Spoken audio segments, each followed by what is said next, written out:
Hi, today I'll be walking through how to clean the back of your Samsung fridge.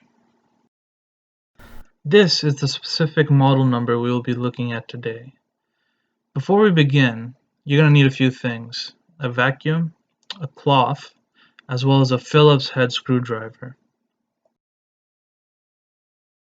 This is the back of the fridge we are looking at. We will be focusing our attention to the bottom rectangular portion, where you can see there's quite a bit of dust buildup anyway. You can see it specifically in the bottom right hand corner, there's quite a bit of dust. And once we zoom in, you can see how much dust there is there already. This is what we're aiming to clean. You'll need your Phillips head screwdriver. There are about 10 screws that you're going to have to unscrew. And once you've unscrewed them, you'll open up the panel, and then I'll show you how it looks like on the inside. Once the panel is open, you'll see that there is a filter as well as some piping on the right hand side. And on the left hand side, you'll find your compressor as well as the fan. The first step to cleaning the filter would be to remove the piping. As you can see, there are two grayish pipes on the right hand side and one black one on the left. These are actually made out of foam, and they're really relatively easy to take out. You just push down, and the foam will bend a bit, and you'll be able to pull them out. And you'll use your cloth to wipe it. The filter itself, you'll want to vacuum.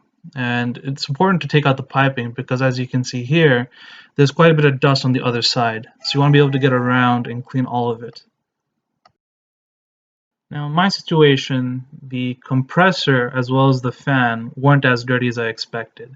Now, these two pieces you'd want to wipe down with a cloth as well and not a vacuum, just because you don't want to break anything, but that's what you would do in this case. Now that we've completed wiping and vacuuming, you can see that there is a big difference between what the system looked like before and what it does now.